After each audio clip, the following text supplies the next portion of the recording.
Sega, everybody's favorite creator of Sonic the Hedgehog. At one point in time, Sega used to be one of the biggest companies in the gaming industry and a fierce competitor to Nintendo. Okay, keyword being used to be. Sonic is not a bad franchise anymore! Yeah, I know, it's pretty hard to imagine these days, but there was once a point in time where Sega was one of the biggest companies in all of gaming. Yeah, you might laugh now, but there was once a point where their games were absolutely revered by fans and people loved them. In the 90s, they absolutely boomed with the Sonic the Hedgehog, and the original Sonic games are all classics that are absolutely loved by fans to this very day and still played and enjoyed by millions across the world. There was once a period in time where gaming wasn't really Xbox and PlayStation, it was Nintendo and Sega, and for the longest time, these were the two major parties in the gaming war. But over time, Sega would make some increasingly dumb decisions that would ultimately lead to their company's downfall. Whether it was just commercial console failures, or under-delivered launches, or one of the many millions of terrible, garbage, unfinished, bland Sonic games that have come out over the past 2 decades. You won't get away with this, you madman! Sega just made a bunch of bad decisions which ultimately led to their downfall and allowed companies like Nintendo, Sony, and Microsoft to just completely overtake them. So today on Certified Hood Classic, I want to look at the downfall of Sega and what ultimately led to the death of their company and why they just went from one of the all-time great video game companies to a struggling studio that continues to pump out unfinished Sonic games that are just trying to keep the lights on at this point. So again, welcome back, and we're going to be taking a look at what killed Sega as a gaming company. So to properly tell this story, I have to wind back the clocks to a little disgusting time period full of STDs and retro video games that I like to call the 80s. In the 80s, Sega was absolutely cooking and they were dominating the game industry with hits like Sonic 1, Sonic 2, Sonic 3, Sonic CD. Are you beginning to see a pattern yet? Sega also had some other classics, but you know, who really cares? I've also got Sonic, did you know that? So it's pretty clear that Sega's main selling point was of course Sonic, and this was their main competitor to Mario, and their main competitor to Nintendo in general. Because you see, the 80s was a different time period. Companies needed mascots to appeal for their brand. That's why we frequently saw characters like Mario, Crash Bandicoot, Sonic, and you had to market your companies with some sort of flagship character, and Sega's was obviously Sonic. So in the 80s, Sega was busy at work pumping out various Sonic games to massive success. But Sega did what Sega always does, and they continued to make mistake after mistake until shit started to fall apart. There's only 2 things that are absolutely certain in this world: taxes and Sega being the worst at making decisions. The Sega Genesis was a massive hit, selling in the tens of millions of consoles. So in 1994, Sega ended up developing the Sega Saturn, while also simultaneously releasing an add-on for the Sega Genesis called the Sega 32X. And this was going to be an extension on the Sega Genesis that was going to make it more powerful. Because in an attempt to sell essentially 2 different consoles, or a console and a console add-on, they ended up just flooding the market and overloading consumers. And this led to a direct decline in Sega's sales overall, and they started to really fumble after this point. It probably didn't help the matter that the 32X wasn't even compatible with the Sega Saturn, meaning that they released 2 different devices that weren't even usable with each other, and this was pretty confusing. The Dreamcast was Sega's last official video game console, and it released in November 27th,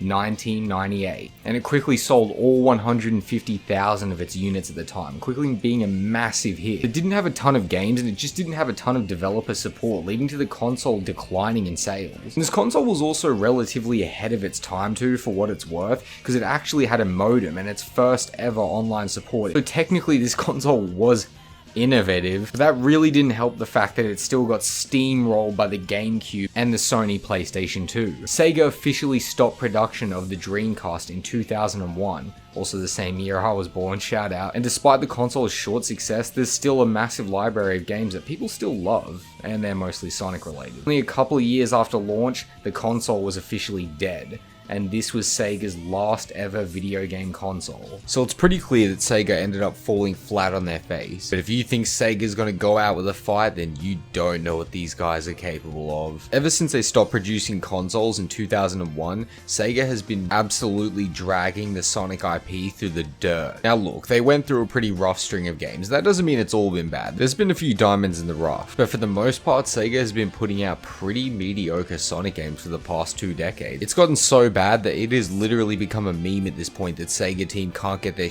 together. But Sega's first big game after dropping the console market was Sonic Heroes for the PlayStation 2, original Xbox, and GameCube. Have you been watching the video up until this point? Look, I had pretty fond memories of this game as a child, but it has not aged well. I have a lot of nostalgia surrounding this game since I played it mostly in my childhood, and it's one of my earliest memories of Sonic. But honestly, coming back to this game years later does reveal a lot of its flaws. I mean, this game is by no means perfect, but it's ambitious enough that it can be its own thing, and I like the mechanic where you play as 3 different characters at once. The game is divided up in teams of 3, where you can select teams of different Sonic characters with their own unique abilities. In concept, this does sound kind of fun since they're all used for different purposes, but each team is a fast character, a character that flies, and then a character that mostly attacks. But honestly, the controls are just so imprecise and floaty and annoying. I don't know what it is, but I feel like the level design is really unengaging. The enemies are super easy to maneuver around and you don't really need to fight them, and the boss fights aren't really challenging either. The most difficult parts of the game are just the platforming sections because of the controls, and the voice acting is just straight up frustrating. Going back to it, I mean, some of the voices are kind of cute, but yeah, it starts to get on your nerves after a while. As a kid, I absolutely adored this game, but looking back, it is pretty hard to believe that this was Sega's first game coming back into the game industry. I just don't understand the thought process behind Sega putting all their chips into such an ambitious Sonic game. But trust me, this is going to become a pretty consistent theme, because Sega basically showed that they had no idea what they were doing with their next couple of games that they would release, coming in the form of Sonic Mega Collection and Sonic Gems Collection. These are basically not even games, they're just compilations of other games put into one. Yeah, Sega gave up after one game and basically relegated to just pumping out either side games or compilations of games that were successful into packages to re-release them. I am pretty guilty, however, of enjoying these 2 games quite a bit since I owned both of them as a child, and honestly have a ton of nostalgia for these as well. The same can't be said for the rest of the 3D Sonic era, as Sonic the Hedgehog had one of the roughest 2D to 3D transitions in gaming history.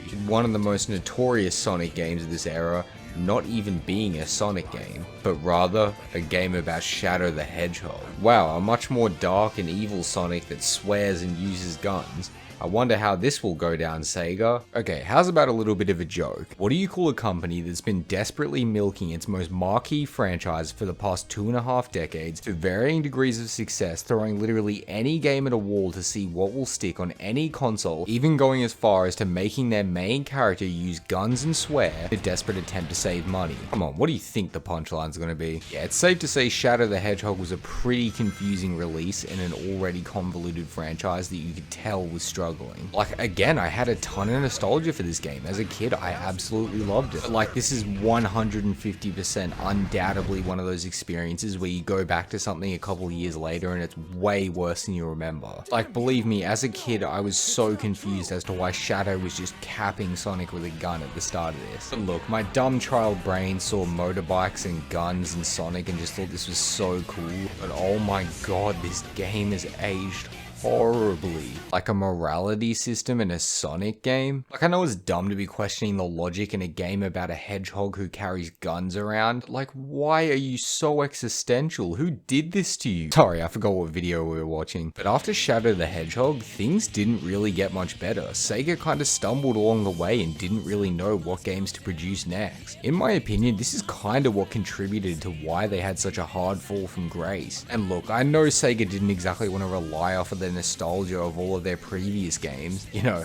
until they did. But game after game, Sega kept failing to meet the demands of the consumers and the fans. Like, at one point they were trying to make Sonic have a sword and fight, and in this one he's riding around on snowboards, and just when you thought it couldn't get any more shameless, you've got the Mario Kart ripoffs. Wait, why does he even need a car? Isn't he Sonic the Hedgehog? Isn't his whole character being able to run fast? Yeah, I think it was pretty evident at this stage that Sega had literally no clue what they were doing with Sonic. But in 2006, Sega would release one of the most detrimental games to their company ever. Sega would release a game that would go on to become the most divisive game in all of the Sonic series. Which, by the way, is saying a lot. I mean, remember what franchise we're talking about here. This game was Sonic 06. Yep, mankind's evolution led to this. This game launched in an abysmal state. This was severely hated when it first came out. It was supposed to be a commemoration of the 15th anniversary of the Sonic the Hedgehog franchise, and oh boy, the irony of that. You just know that Sega did a good job of commemorating the 15th anniversary of Sonic when they released literally the worst Sonic game ever. Well, at the very least, you can say Sega was consistent. Yeah, this game wasn't very good. It was severely broken at launch, it suffered from terrible bugs, and overall it just didn't hit the milestones that Sega needed for it to be considered a commercial success. It was laggy, buggy, and just had overall terrible load times. You'd sit there for minutes at a time, and this was in the PlayStation 3 era. The game has you primarily playing as 3 different characters, with their own unique abilities and storylines to play through. You get to play as Sonic the Hedgehog, who would have guessed, Shadow the Hedgehog, because Sega is just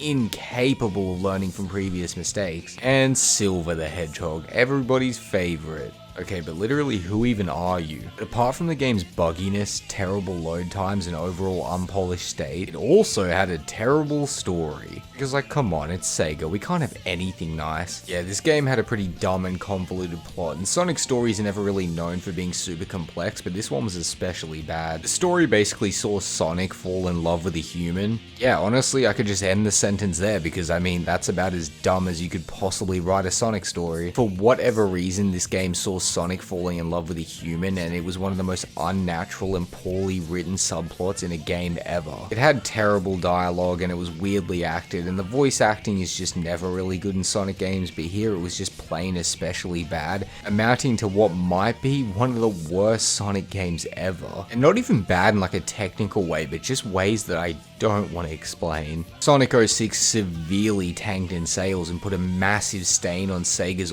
already damaged legacy. A couple generations and terrible Sonic games later, and you've got the modern era of Sega, where they currently sit. You do get the occasional gems every once in a while, but for every Sonic Adventure 2, there's a Sonic Free Riders, and for every Sonic Mania, there's a Sonic 06. Sega's inability to reach consumer demands in the console market ultimately led to their downfall, and now over the past 2 decades, they've just resorted to pumping out as many garbage Sonic games as they possibly can. But look, if we can say anything about Sega and we can give them any redeeming qualities, it's this. At the very least, they've never made Sonic a furry. He's never been a werewolf, so that's pretty good at least.